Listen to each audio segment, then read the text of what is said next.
ಮಂದಾದಿಧ್ವಾಂತರ್ವಜೇ ವೈಷ್ಣವೇಂದೀವರೇಂದವೇ ಶ್ರೀರಾಘವೇಂದ್ರ ಗುರವೇ ನಮೋತ್ಯಂತ ದಯಾಲವೇ ಅನವದ್ಯಾತ್ಮಚಾರಿತ್ರ್ಯಂ ವಾದಿಖದ್ಯೋತಭಾಸ್ಕರಂ ವಿದ್ಯಾಮಾನ್ಯ ಗುರುನ್ ವಂದೇ ವಿದ್ಯೋತಭಾಸ್ವರಂ ತಪಸ್ವಾಧ್ಯಾಯ ಶುಶ್ರೂಷಾ ಕೃಷ್ಣ ಪೂಜಾರತಂ ಮುನಿಂ ವಿಶ್ವೇಶಮಿಷ್ಟದಂ ವಂದೇ ಪರಿವ್ರಾಟ್ ಚಕ್ರವರ್ತಿನಂ. ಶ್ರೀ ಗುರುಭ್ಯೋ ನಮಃ. ಶ್ರೀ ವಿಶ್ವೇಶತೀರ್ಥ ಗುರುಭ್ಯೋ ನಮಃ.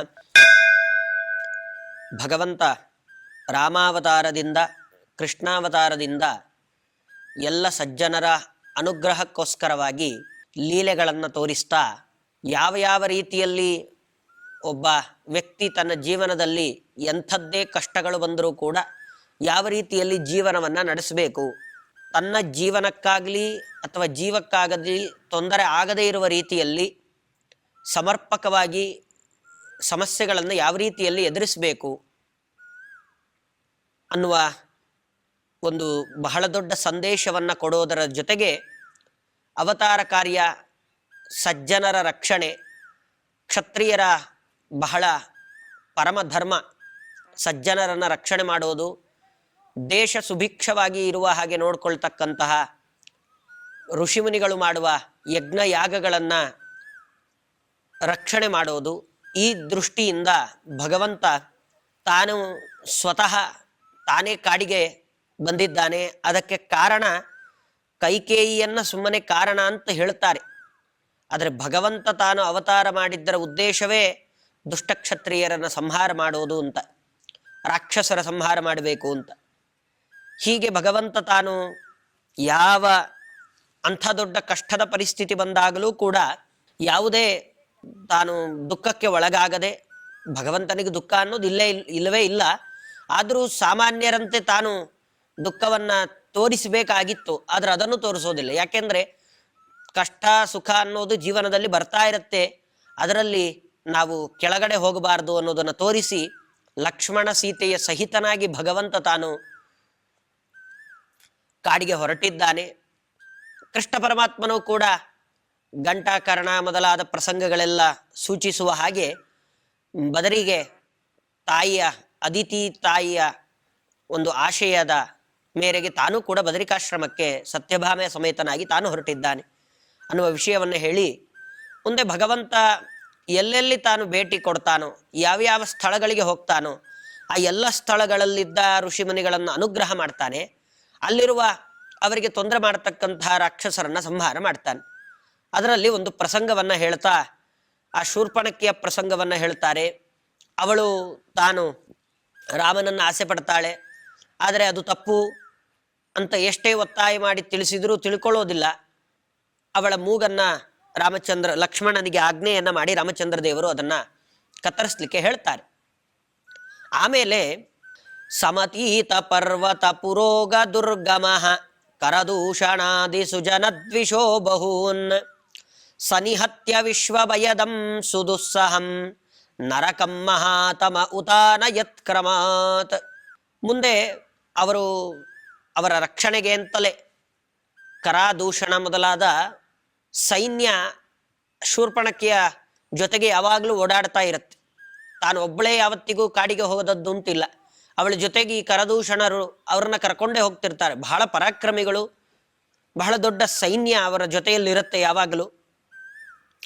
ಶೂರ್ಪಣಕಿಯ ಅವಳ ಮೂಗನ್ನು ಕತ್ತರಿಸಿದ ಮೇಲೆ ಅವಳು ಆ ಕರದೂಷಣರ ಹತ್ರ ಹೋಗ್ತಾಳೆ. ಈ ಥರ ಆಗಿದೆ, ನನಗೆ ಇಷ್ಟು ಅವಮಾನ ಮಾಡಿದ್ದಾರೆ, ಯಾರೋ ಒಬ್ಬರು ಮಾನವರು ಅವರು ಇಂಥ ದೊಡ್ಡ ಅವಮಾನ ಮಾಡಿದ್ದಾರೆ, ನೀವೆಲ್ಲ ಪ್ರತೀಕಾರ ತೀರಿಸಬೇಕು ಅಂತ ಹೇಳಿದಾಗ ಅಷ್ಟು ಬಹಳ ದೊಡ್ಡ ಸೈನ್ಯ ರಾಮಚಂದ್ರ ದೇವರನ್ನ ಎದುರಿಸಬೇಕು ಅಂತ ಬರ್ತಾರೆ. ಎಲ್ಲ ಬಂದು ಯುದ್ಧವನ್ನೇ ಮಾಡಲಿಕ್ಕೆ, ಇದೆಲ್ಲ ಅಪ್ರಚೋದಿತವಾದ ಯುದ್ಧ, ಸುಮ್ಮನೆ ಏನೂ ಕಾರಣ ಇಲ್ಲದೆ ಯುದ್ಧ ಮಾಡೋದು, ಯಾವ ಪ್ರಸಂಗವೂ ಇಲ್ಲ, ಸುಮ್ಮನೆ ಯುದ್ಧವನ್ನ ಮಾಡಲಿಕ್ಕೆ ಬಂದಿದ್ದಾರೆ. ತಪ್ಪೆಲ್ಲ ಅವರ ಕಡೆಯಲ್ಲೇ ಇದೆ. ಶೂರ್ಪಣಕಿ ತಾನು ಮಾಡಿದ್ದೇ ತಪ್ಪು ವಾಸ್ತವಿಕವಾಗಿ ಶೂರ್ಪಣಖ. ಆದರೂ ಈ ಕರದೂಷಣರನ್ನ ಕರ್ಕೊಂಡು ಬಂದು ಯುದ್ಧವನ್ನ ಮಾಡಬೇಕು ಅಂತ ಬಂದ್ರೆ ರಾಮಚಂದ್ರ ದೇವರು ಅವರೇನ್ ಮಾಡ್ತಾರೆ ಅಂದ್ರೆ ಸನಿಹತ್ಯ ವಿಶ್ವಭಯದಂ ಸುದುಸ್ಸಹಂ ನರಕಂ ಮಹಾತಮ ಉತಾನ ಯತ್ಕ್ರಮಾತ್. ಎಲ್ಲ ದೈತ್ಯರು ತಾವು ಸೇರಬೇಕಾದ ಸ್ಥಳ, ಸಜ್ಜನರನ್ನ ದ್ವೇಷ ಮಾಡತಕ್ಕಂಥವರು, ವಿಷ್ಣು ದ್ವೇಷಿಗಳಿಗೆ, ಭಗವಂತನನ್ನ ದ್ವೇಷ ಮಾಡತಕ್ಕಂಥವರಿಗೆ ಸಿಗುವ ಸ್ಥಳ ಅದು ಅಂಧಂತಮಸ್ಸು. ಅಂಧಂತಮಸ್ಸು ಅವರಿಗೆ ಯೋಗ್ಯವಾದದ್ದು, ಅಲ್ಲಿಗೆ ಹೋದರೆ ಮತ್ತೆ ಬರ್ಲಿಕ್ಕೆ ಸಾಧ್ಯವೇ ಇಲ್ಲ. ಹಾಗಾಗಿ ಈ ಕರದೂಷಣರೆಲ್ಲ ಸಾಕ್ಷಾತ್ ಭಗವಂತನನ್ನ ಎದುರಿಸಬೇಕು ಅಂತ ಎಲ್ಲ ಬಂದರೆ ಎಲ್ಲರ ಜೊತೆಯಲ್ಲೂ ಭಗವಂತ ಯುದ್ಧ ಮಾಡ್ತಾನೆ. ಒಬ್ಬನೇ ಸಹಸ್ರ ಸಂಖ್ಯೆಯಲ್ಲಿ ಬಂದಿರತಕ್ಕಂತಹ ಕರದೂಷಣರು ಅವರ ಸೈನ್ಯದ ಜೊತೆಗೆ ಯುದ್ಧವನ್ನು ಮಾಡಬೇಕಾದ್ರೆ ಹೇಗೆ ಮಾಡಿದ ಯುದ್ಧ? ಅದನ್ನು ಇದೇ ನಾರಾಯಣ ಪಂಡಿತಾಚಾರ್ಯರೇ ಅವರದ್ದೇ ಮತ್ತೊಂದು ಗ್ರಂಥದಲ್ಲಿ ಹೇಳ್ತಾರೆ. ಮಣಿಮಂಜರಿ ಎನ್ನುವ ಆ ಗ್ರಂಥದಲ್ಲಿ ತಿಳಿಸ್ಕೊಡ್ತಾರೆ ಅವರು. ರಾಮ ಪುರಸ್ತಾತ್ ಪರತೋಪಿ ರಾಮೋ ರಾಮಂ ಪರಂ ದಿಕ್ಷು ವಿದಿಕ್ಷು ರಾಮ ರಾಮೈರನಂತೈರಿತಿ ವಿಶ್ವರೂಪೋ ಅಂತ ಹೇಳಿ ಭಗವಂತ ರಾಮ ಪುರಸ್ತಾತ್ ಪರತೋಪಿ ರಾಮ, ಎಲ್ಲ ಕಡೆಯಲ್ಲೂ ರಾಮನೇ. ಆ ಕರದೂಷಣರಿಗೆ ಅಷ್ಟು ಸಹಸ್ರ ಸಂಖ್ಯೆಯ ಸೈನ್ಯಕ್ಕೆ ಅವನಿಗೆ ಇವನ್ ರಾಮಂತರ ಕಾಣ್ತಿದ್ದಾನೆ, ಇವನಿಗೆ ಅವನ ರಾಮನ ರೀತಿಯಲ್ಲಿ ಕಾಣ್ತಿದ್ದಾನೆ. ಇದನ್ನು ದಾಸರು ಒಂದು ಪದ್ಯದಲ್ಲಿ ಹೇಳ್ತಾರೆ, ಅವನಿಗೆ ಇವ ರಾಮ, ಇವನಿಗೆ ಅವ ರಾಮ ಅಂತ. ಎಲ್ಲರೂ ರಾಮನನ್ನೇ ನೋಡ್ತಿದ್ದಾರೆ, ಯಾರನ್ನ ಹೊಡಿಬೇಕು. ಎದುರುಗಡೆ ರಾಮನ ರೂಪ ಕಾಣ್ತಾ ಇದೆ ಅಂತ ಅಲ್ಲಿಗೆ ಅವನನ್ನು ಹೊಡೆಯೋದು, ಆಮೇಲೆ ಸತ್ತ ನಂತರ ಗೊತ್ತಾಗುತ್ತೆ ಅವ್ರ ಕಡೆಯವರೇ ಅಂತ. ಅವನು ಇವನನ್ನು ಹೊಡಿತಾನೆ ರಾಮ ಅಂತ ಅಂದ ಮೇಲೆ ಸತ್ತರೆ ಅವನಲ್ಲ. ಈ ಥರ ಭಗವಂತ ಅಷ್ಟೂ ರೂಪಗಳನ್ನು ಧರಿಸಿ ಎಲ್ಲ ಕರದೂಷಣರ ಸೈನ್ಯವನ್ನ ಸಂಹಾರ ಮಾಡಿ ಅವರಿಗೆ ಯೋಗ್ಯವಾಗಿರತಕ್ಕಂತಹ ನರಕಂ ಮಹಾತಮ ಅಂಧಂತಮಸ್ಸಿಗೆ ಉತಾನಯತ್ ಕ್ರಮಾತ್, ಅಷ್ಟು ಜನರನ್ನು ಕೂಡ ಅಂಧಂತಮಸ್ಸಿಗೆ ಕಳಿಸಿ ತನ್ನ ಪರಾಕ್ರಮವನ್ನು ತಾನು ತೋರಿಸ್ತಾನೆ. ಕರದೂಷಣರ ಸೈನ್ಯ ಯಾರ್ಯಾರು ಅದರಲ್ಲಿ ಉಳಿಲಿಕ್ಕೆ ಸಾಧ್ಯವೇ ಇಲ್ಲ.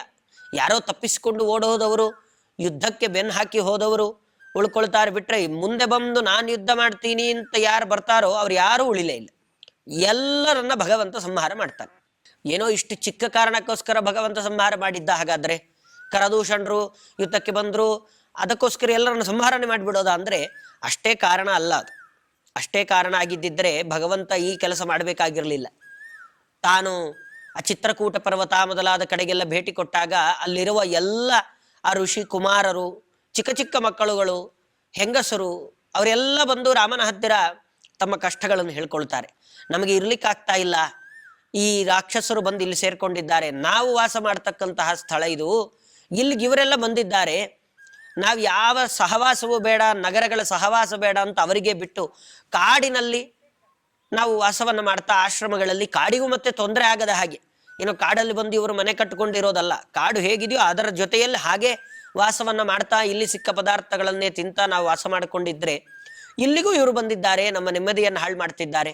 ನಾವು ಏಕಾಂತದಲ್ಲಿ ಭಗವಂತನ ಧ್ಯಾನ ಮಾಡಿ ಅನುಗ್ರಹ ಸಂಪಾದನೆ ಮಾಡೋಣ ಅನ್ನೋ ದೃಷ್ಟಿಯಿಂದ ನಾವು ಬಂದರೆ ನಮಗೂ ಇಲ್ಲಿ ತೊಂದರೆ ಕೊಡ್ತಿದ್ದಾರೆ ಅಂತ ಈ ಎಲ್ಲ ಕಾರಣಗಳು, ಇದರ ಜೊತೆಗೆ ಅವರಲ್ಲಿರುವ ದುರಹಂಕಾರ, ತಾವೇ ತಪ್ಪನ್ನು ಮಾಡಿ ಮತ್ತು ಅವರೇ ಯುದ್ಧಕ್ಕೆ ಬಂದರೆ ರಾಮಚಂದ್ರ ದೇವರು ಮಾಡಿದ್ದು ಸರಿ, ಅದರಲ್ಲಿ ಯಾವುದೇ ತಪ್ಪಿಲ್ಲ. ಹೀಗೆ ಭಗವಂತ ಅಷ್ಟು ಜನರನ್ನ ಸುಜನ ದ್ವಿಷೋ ಬಹೂನ್ ಅಂತ ಹೇಳ್ತಾರೆ. ಅದಕ್ಕೆ ಕರದೂಷಣಾದಿ ಸುಜನ ದ್ವಿಷ, ಅವರೇನು ಸಾಮಾನ್ಯರಲ್ಲ, ಅವರು ಎಲ್ಲ ಸಜ್ಜನರ ಒಟ್ಟಿ ಸೇರಿದ ಎಲ್ಲರೂ ಶಾಪ ಹಾಕಿರ್ತಾರೆ ಅವರಿಗೆ. ಯಾಕೆ ಇಂಥ ಕಷ್ಟಗಳನ್ನು ಕೊಡ್ತಾರೆ ಅಂತ ಎಲ್ಲ ಕಡೆಗಳಲ್ಲೂ ಇದು ಕಾಣೋದೆ. ಧರ್ಮಕ್ಕೆ ತೊಂದರೆ ಎಲ್ಲ ಕಡೆಯಲ್ಲೂ ಕೊಡ್ತಿರ್ತಾರೆ. ಅಂದರೆ ಅದು ಇನ್ನೊಬ್ಬರಿಗೆ ಹಿತವನ್ನುಂಟು ಮಾಡ್ತಕ್ಕಂಥ ಧರ್ಮ ಆಗಬೇಕೇ ಹೊರತು ಮತ್ತೊಬ್ಬರನ್ನ ಕೊಲ್ಲಿಕ್ಕೆ ಪ್ರಚೋದನೆ ಕೊಡುವ ಧರ್ಮ ಆಗಿರಬಾರ್ದು. ಈ ನಮ್ದು ಧರ್ಮವೇ, ನಾವೊಂದಿಷ್ಟು ಸಾವಿರಾರು ಜನರನ್ನು ಕೊಲ್ತೇವೆ ಅಂದ್ರೆ ಅದ್ಯಾವ ಧರ್ಮ? ಇನ್ನೊಬ್ಬರಿಗೆ ತೊಂದರೆ ಆಗದೆ ತಮ್ಮ ಪಾಡಿಗೆ ತಾವು ಮಾಡ್ಕೊಂಡಿರ್ತಕ್ಕಂಥದ್ದು ಧರ್ಮ ಅಂತಾಗತ್ತೆ. ಈ ಜಗತ್ತಲ್ಲಿ ಹೇಗಾಗಿದೆ ಅಂದ್ರೆ ತಮ್ಮ ಪಾಡಿಗೆ ತಾವು ಯಾವುದೋ ಧರ್ಮ ಮಾಡ್ಕೊಂಡಿರ್ತೀವಿ ಅಂದ್ರೆ ಅದಕ್ಕೆ ತೊಂದರೆ ಕೊಡೋರೇ ಜಾಸ್ತಿ. ಅಂಥವರಿಗೆಲ್ಲ ಭಗವಂತನೇ ರಕ್ಷಕ ಅನ್ನೋದನ್ನ ತಾನು ತೋರಿಸ್ಲಿಕ್ಕೆ ಆ ಭಗವಂತ ಅಲ್ಲಿಗೆ ಕಳಿಸ್ತಾನೆ. ಎಂಥದ್ದದು ಅಂದ್ರೆ ಅಂಧನ್ ತಮಸ್ಸು ಅಂತ ಕೇಳಿದ್ರೆ ಸಾಕು ಭಯ ಆಗತ್ತೆ. ಇನ್ನು ಅಲ್ಲಿಗೆ ಇವರೆಲ್ಲ ಹೋಗ್ತಾರೆ ಸತ್ತ ನಂತರ ಅಂದ್ರೆ ಎಂತಹ ಕಷ್ಟದ ಪರಿಸ್ಥಿತಿ, ಏನು ಕಾಣೋದೇ ಇಲ್ಲ. ಕತ್ತಲೆಗೆ ಅಲ್ಲಿ ಕತ್ತಲೆ ಒಂದು ಪದಾರ್ಥವಾಗಿ ಇರುತ್ತೆ, ಆ ಕತ್ತಲೆ ತಾನೊಂದು ಪದಾರ್ಥದ ರೂಪದಲ್ಲಿ ಇರುತ್ತೆ. ಇಂಥದ್ದು ಅಂಧನ್ ತಮಸ್ಸು. ಒಂದು ಅರ್ಧ ಗಂಟೆ ಬಹಳ ಹಿಂದೆ, ಇವಾಗೆಲ್ಲ ಎಲ್ಲ ಕಡೆಯಲ್ಲೂ ಆ ಇನ್ವರ್ಟರ್ಗಳನ್ನೆಲ್ಲ ಹಾಕ್ಕೊಂಡು ಕರೆಂಟ್ ಹೋಗುತ್ತೆ ಅನ್ನೋ ಪ್ರಸಂಗವೇ ಇಲ್ಲದ ಹಾಗೆ ಮಾಡ್ಕೊಂಡಿರ್ತಾರೆ. UPS ಇದೆ ಮತ್ತೊಂದಿದೆ ಅಂತ. ಆದರೆ ಸ್ವಲ್ಪ ಒಂದು 10 ವರ್ಷಗಳ ಹಿಂದೆ ಕರೆಂಟ್ ಹೋಯಿತು ಅಂದರೆ ಆ ಒಂದು ಗಂಟೆ 2 ಗಂಟೆ ಕಾಲವನ್ನು ಕಳಿಲಿಕ್ಕೆ ಸಾಧ್ಯ ಆಗ್ತಾ ಇರಲಿಲ್ಲ, ಬಹಳ ಕಷ್ಟ. ಹೇಗಪ್ಪ ಇರೋದಿಲ್ಲಿ ಅಂತ ಅನಿಸ್ಬಿಡ್ತಾ ಇತ್ತು. ಹಾಗೆ ಅವರ ಇಡೀ ತಾವು ಇರಬೇಕಾದದ್ದೇ ಕತ್ತಲಲ್ಲಿ ಅಂದರೆ ಅದನ್ನು ಊಹಿಸ್ಕೊಳ್ಳಿಕ್ಕೂ ಸಾಧ್ಯ ಇಲ್ಲ. ಹೀಗೆ ಆ ರಾಮರೂಪದಿಂದ ಭಗವಂತ ತಾನು ಕರದೂಷಣರನ್ನ ಸಂಹಾರ ಮಾಡ್ತಾನೆ. ಇದನ್ನ ಮತ್ತೆ ಕೃಷ್ಣಾವತಾರಕ್ಕೆ ಸಂಬಂಧಪಟ್ಟ ಹಾಗೆ ಅದನ್ನೇ ಸಮನ್ವಯ ಮಾಡ್ತಾ ಅವರು ಹೇಳ್ತಾರೆ, ಕೃಷ್ಣ ಪರಮಾತ್ಮನು ತಾನೂ ಕೂಡ ಸಮತೀತ ಪರ್ವತ ಪುರೋಗ ದುರ್ಗಮಃ, ಎಲ್ಲ ದುರ್ಗಮವಾಗಿರ್ತಕ್ಕಂತಹ ಬೆಟ್ಟಗಳನ್ನೆಲ್ಲ ದಾಟಿ ಎಲ್ಲ ತಾನು ಮುರ ಅನ್ನುವ ದೈತ್ಯನನ್ನ, ಮುರನಾಮಕ ದೈತ್ಯನನ್ನ ಸಂಹಾರ ಮಾಡ್ತಾನೆ. ಆ ಮುರನಾಮಕ ದೈತ್ಯನನ್ನ ಸಂಹಾರ ಮಾಡಬೇಕಾದ್ರೆ ಭಗವಂತ ವಾಸ ಮಾಡ್ತಾ ಇದ್ದ ಪ್ರದೇಶಗಳೆಲ್ಲ ಪೂರ್ತಿ ಕಾಡೆ. ಇವತ್ತಿಗೂ ಕೂಡ ಆ ಮಥುರಾ ವೃಂದಾವನಗಳಿಗೆಲ್ಲ ಹೋದ್ರೆ ಬೇಕಾದಷ್ಟು ಕಾಡು ಪ್ರದೇಶಗಳು ಸಿಗುತ್ತೆ, ದಟ್ಟವಾದ ಅರಣ್ಯಗಳಿದೆ, ಬೆಟ್ಟ ಗುಡ್ಡ ಇಂಥದ್ದೇ. ಹಾಗಾಗಿ ಸಮತೀತ ಪರ್ವತ ಪ್ರೋಗ ದುರ್ಗಮಃ ಇಂಥದ್ದು. ಮತ್ತೆ ಕರದೂಷಣಾದಿ ಸುಜನದ್ವಿಷೋ ಬಹೂನ್, ಅವನು ಕೂಡ ಸುಜನದ್ವಿಟ್, ಅವನು ಎಲ್ಲ ಸಜ್ಜನರಿಗೆ ದ್ವೇಷವನ್ನು ಉಂಟು ಮಾಡ್ತಕ್ಕಂಥವನೇ ಆಗಿದ್ದ. ಮತ್ತೆ ಸನಿಹತ್ಯ ವಿಶ್ವಭಯದಂ ಸುದುಸ್ಸಹಂ, ಭಗವಂತ ತಾನು ಆ ಮುರನಾಮಕ ದೈತ್ಯನನ್ನ ಸಂಹಾರ ಮಾಡ್ತಾನೆ. ಅದಕ್ಕೆ ಭಗವಂತನಿಗೆ ಮುರಾರಿ ಅಂತ ಕರೀತಾರೆ. ಮುರಾರಿ ಅಂದ್ರೆ ಮುರನಾಮಕ ದೈತ್ಯನಿಗೆ ಅರಿ. ಯಾರು ಅಂದ್ರೆ ಭಗವಂತ. ಮುರ ಅವನಿಗೆ ಶತ್ರು, ಮುರ ಅನ್ನುವ ದೈತ್ಯನಿಗೆ ಯಾರು ಶತ್ರು ಅಂದ್ರೆ ಕೃಷ್ಣನೇ ಶತ್ರು. ಅದಕ್ಕೆ ಕೃಷ್ಣನನ್ನ ಮುರಾರಿ ಅಂತ ಕರೀತಾರೆ. ಆ ಮುರನಾಮಕ ದೈತ್ಯನನ್ನ ಭಗವಂತ ತಾನು ಸಂಹಾರ ಮಾಡ್ತಾನೆ. ಅಷ್ಟೇ ಅಲ್ಲ, ನರಕಂ ಮಹಾತಮ ಉತಾನಯತ್ ಕ್ರಮಾತ್. ನರಕಂ, ನರಕ ಅಂತ ಹೇಳಿದ್ರೆ ನರಕಂ ಅಂದ್ರೆ ನರಕಾಸುರ, ನರಕಾಸುರನನ್ನು ಕೂಡ ಮಹಾತಮ ಅಂದ್ರೆ ಅಂಧನ್ ತಮಸ್ಸಿಗೆ ಕಳಿಸ್ತಾನೆ. ಸತ್ಯಭಾಮಾದೇವಿಯ ಜೊತೆಗೆ ತಾನು ಭಗವಂತ ಯುದ್ಧವನ್ನು ಮಾಡಬೇಕು ಅಂತ ಹೋಗ್ತಾನೆ, ಯುದ್ಧ ಮಾಡ್ತಾನೆ. ಯುದ್ಧ ಮಾಡಿ ಯುದ್ಧದ ಮಧ್ಯದಲ್ಲಿ ತನಗೇನೋ ಆಯಾಸ ಆಗಿರೋವನ ರೀತಿಯಲ್ಲಿ ತಾನು ತೋರಿಸ್ಕೊಳ್ತಾನೆ. ತಾನು ತೋರಿಸ್ಕೊಂಡಾಗ ಸತ್ಯಭಾಮಾದೇವಿ ತಾನೇ ಯುದ್ಧವನ್ನು ಮಾಡ್ತಾಳೆ. ಆಮೇಲೆ ಮತ್ತೆ ಭಗವಂತ ತಾನು ಅದನ್ನು ತೋರಿಸಿಕೊಡ್ತಾನೆ. ತಾನು ಹೆಣ್ಣು, ಸತ್ಯಭಾಮಾದೇವಿ ಯುದ್ಧವನ್ನೆಲ್ಲ ಮಾಡ್ಲಿಕ್ಕೆ ಬರ್ತಾ ಇತ್ತೋ ಇಲ್ವೋ, ಹೆಂಗಸರು ಅವರಿಗಂಥ ಸಾಮರ್ಥ್ಯ ಇಲ್ಲ, ಇವೆಲ್ಲ ಏನಿಲ್ಲ. ತಾವು ಧರ್ಮ ರಕ್ಷಣೆ ಅಂತ ಮಾಡುವ ಪ್ರಸಂಗ ಬಂದರೆ ತಾವು ಯುದ್ಧ ಮಾಡಲಿಕ್ಕೂ ಸರಿ. ಅಷ್ಟೆಲ್ಲ ಸಜ್ಜನರಿಗೆ ದ್ವೇಷಿಯಾಗಿರ್ತಕ್ಕಂತಹ ನರಕಾಸುರ ಎಷ್ಟು ಜನರನ್ನ ತನ್ನ ಬಂಧನದಲ್ಲಿ ಇಟ್ಕೊಂಡಿರ್ತಾನೆ. ಇವತ್ತಿಗೂ ನಾವೆಲ್ಲ ನರಕ ಚತುರ್ದಶಿ ಆಚರಣೆಯನ್ನು ಮಾಡ್ತೀವಲ್ಲ, ಆ ನರಕಾಸುರನ ಆ ಬಂಧನದಲ್ಲಿ ಇದ್ದವರೇ 16,000 ಜನ ಸ್ತ್ರೀಯರು. ಆ ನರಕಾಸುರ ಅಷ್ಟು ಜನರನ್ನ ತಾನು ತನ್ನ ಸೆರೆಯಲ್ಲಿ ಇಟ್ಕೊಂಡಿದ್ದ. ಅಷ್ಟು ಜನರನ್ನ ಭಗವಂತ ತಾನು ರಕ್ಷಣೆಯನ್ನು ಮಾಡ್ತಾನೆ. ರಕ್ಷಣೆಯನ್ನು ಮಾಡಬೇಕಾದ್ರೆ ಮಧ್ಯದಲ್ಲಿ ಆ ಸ್ತ್ರೀಯರಿಗೂ ಧರ್ಮ ರಕ್ಷಣೆಯಲ್ಲಿ ಇರುವ ಪಾತ್ರವನ್ನು ಪರಿಚಯ ಮಾಡಿಸಿಕೊಡ್ತಾನೆ. ಜಗತ್ತಿಗೆ ಧರ್ಮ ರಕ್ಷಣೆ ಅಂತ ಬಂದಾಗ ತಾವು ಹಿಂದುಳಿಯೋದಿಲ್ಲ, ಯುದ್ಧವನ್ನು ಮಾಡಲಿಕ್ಕೂ ಕೂಡ ತಾವು ಸಿದ್ಧರಿದ್ದಾರೆ ಅನ್ನೋದನ್ನ ಭಗವಂತ ತೋರಿಸಿಕೊಡ್ತಾನೆ. ಎಲ್ಲ ರಾಮಾಯಣ ಮಹಾಭಾರತ ಕಾಲಗಳಲ್ಲಿ ಸ್ತ್ರೀಯರ ಸೈನ್ಯಗಳಿತ್ತು ಅಂತ ನಮಗೆ ಬೇಕಾದಷ್ಟು ಉದಾಹರಣೆಗಳು ಸಿಗ್ತವೆ. ಸ್ತ್ರೀಯರದ್ದೇ ಸೈನ್ಯ ಅಂದ್ರೆ ತಾವು ಬರೀ ಮನೆಯಲ್ಲಿ ಇರಲಿಕ್ಕೆ ಮಾತ್ರ, ಮನೆ ಕೆಲಸವನ್ನು ಮಾಡಲಿಕ್ಕೆ ಮಾತ್ರ ಇದ್ದವರಲ್ಲ. ದೇಶದಲ್ಲಿ ಅಧರ್ಮ ಎದ್ದು ನಿಂತಾಗ ಧರ್ಮ ರಕ್ಷಣೆ ಮಾಡಬೇಕು ಅಂತ ಇದ್ದಾಗ ನಮ್ಮದು ಪಾತ್ರ ಇದೆ ಅಂತ ತೋರಿಸಿಕೊಟ್ರು ಅಂತ. ಹಾಗಂತ ಅದೇ ಕೆಲಸವ ಅಂದ್ರೆ ಅದೇ ಕೆಲಸ ಅಂತಲೂ ಅಲ್ಲ. ಧರ್ಮ ರಕ್ಷಣೆಯನ್ನ ಮಾಡೋದು ನಮ್ಮ ಉದ್ದೇಶ, ಅದಕ್ಕೆ ನಾವು ಕಟಿಬದ್ಧರಾಗಿ ನಿಲ್ತೇವೆ. ಅಂದ್ರೆ ಇದನ್ನ ಮನೆಯಲ್ಲಿ ಧಾರ್ಮಿಕತನವನ್ನು ತರಬೇಕಾಗಿದ್ರೆ ಆ ಪ್ರಧಾನ ಪಾತ್ರ ಅವರೇ ವಹಿಸ್ತಾರೆ. ಮನೆಯಲ್ಲಿದ್ದು ಮಕ್ಕಳಿಗೆ ಒಳ್ಳೆಯ ಸಂಸ್ಕಾರ ಸಂಸ್ಕೃತಿಯನ್ನು ಕೊಡಬೇಕಾದವರು ಅವರೇ. ಇವತ್ತು ಪರಿಸ್ಥಿತಿ ಬದಲಾಗಿದೆ, ಬಹಳ ಹಿಂದುಳಿದಿದ್ದಾರೆ ಆ ವಿಷಯದಲ್ಲಿ. ನಮ್ಮ ಮಕ್ಕಳು ಕೂಡ ಯಾವುದೋ ಸ್ಟೇಟಸ್ಸಿನ ಪ್ರಶ್ನೆಗೋ ಅಥವಾ ನಾವು ಬಹಳ ಶ್ರೀಮಂತರು ಅನ್ನೋ ಕಾರಣಕ್ಕೆ ಆ ವಸ್ತ್ರದ ವಿನ್ಯಾಸಗಳಲ್ಲಿ ಬಹಳ ವ್ಯತ್ಯಾಸಗಳನ್ನು ತಮಗೆ ತಾವೇ ಮಾಡಿಕೊಂಡಿರ್ತಾರೆ. ಅದಕ್ಕೆ ಮನೆಯಲ್ಲಿದ್ದ ಎಲ್ಲ ತಾಯಂದಿರ ಒಂದು ಅವಕಾಶ, ಒಂದು ಒಪ್ಪಿಗೆಯೂ ಕೂಡ ಇದಕ್ಕೆ ಕಾರಣ ಆಗಿದೆ. ಅದು ಬಹಳ ದೊಡ್ಡ ಅನರ್ಥಗಳಿಗೆ ಕಾರಣ ಆಗ್ತಾ ಇದೆ. ದೇಶದಲ್ಲಿ ಬಹಳ ದೊಡ್ಡ ಅನರ್ಥಕ್ಕೆ ಇದು ಕಾರಣ ಅಂತ ಆಗುತ್ತೆ. ಯಾವುದೇ ಆಗಲಿ ಪ್ರಚೋದನೆ, ನಮ್ಮ ಒಳಗಡೆ ಒಂದು ಪ್ರಚೋದನೆ ಸಿಕ್ಕಾಗ ಆ ಕೆಲಸ ಬಹಳ ವೇಗವಾಗಿ ನಾವು ಮಾಡ್ತಾರೆ. ಆ ಥರ ಯಾವ ವಿಷಯಕ್ಕೆ ಪ್ರಚೋದನೆ ಸಿಗುತ್ತೋ ಆ ವಿಷಯ ಅಲ್ಲಿ ನಡೆಯುತ್ತೆ. ನಮ್ಮ ಒಳಗಡೆ ಯಾರೋ ಒಬ್ರು ಪ್ರಚೋದಿಸಿದ ಹಾಗಾದ್ರೆ ನಾವು ಇಲ್ಲ, ಇವತ್ತು ಕೆಟ್ಟವರೆಲ್ಲ ಇಷ್ಟು ಜನ ಸೇರ್ಕೊಂಡಿದ್ದಾರೆ, ನಾವೇನಾದ್ರೂ ಒಂದು ಒಳ್ಳೆ ಕೆಲಸ ಮಾಡಬೇಕು, ಈ ಪ್ರಚೋದನೆ ಇದೆಯಲ್ಲ, ಇದು ನಮ್ಮಿಂದ ಎಂಥ ಕೆಲಸವನ್ನು ಬೇಕಾದ್ರೂ ಮಾಡಿಸುತ್ತೆ. ಹಾಗಾಗಿ ಕೆಟ್ಟದ್ದಕ್ಕೆ ಪ್ರಚೋದನೆ ಆಗುವ ರೀತಿಯಲ್ಲಿ ಅವಕಾಶವನ್ನು ಮಾಡಿಕೊಟ್ರೆ ಕೆಟ್ಟ ಕೆಲಸವೇ ನಡೆಯುತ್ತೆ. ಹಾಗಾಗಿ ಅದನ್ನು ತಡಿಬೇಕಾಗಿದ್ದರೆ ಅದರ ಕರ್ತವ್ಯ ಸ್ತ್ರೀಯರ ಮೇಲೂ ಇದೆ ಅನ್ನೋದನ್ನು ಭಗವಂತ ತಾನು ತೋರಿಸಿಕೊಟ್ಟ. ಅದಕ್ಕೆ ತಕ್ಕ ಹಾಗೆ ಆ ಮಹಾಲಕ್ಷ್ಮೀ ದೇವಿಯೇ ಸಾಕ್ಷಾತ್ ಸತ್ಯಭಾಮೆಯಾಗಿ ಬಂದದ್ದು. ಸತ್ಯಭಾಮೆಯ ದೇವಿ ತಾನು ನರಕಾಸುರನ ಜೊತೆಗೆ ಯುದ್ಧವನ್ನು ಮಾಡ್ತಾಳೆ ಅನ್ನುವ ವಿಷಯವನ್ನು ಇಲ್ಲಿ ತೋರಿಸಿ, ಹೀಗೆ ಆ ನರಕಂ ಮಹಾತಮ ಉತಾನಯತ್ ಕ್ರಮಾತ್, ನರಕಾಸುರನನ್ನ ಕೃಷ್ಣ ಪರಮಾತ್ಮ ತಾನು ನರಕಕ್ಕೆ ಕಳಿಸ್ಕೊಟ್ಟ ಅನ್ನುವ ವಿಷಯವನ್ನ ಹೇಳ್ತಾ ನನ್ನ ಮಾತನ್ನು ಮುಗಿಸ್ತೇನೆ. ಕೃಷ್ಣಾರ್ಪಣಮಸ್ತು.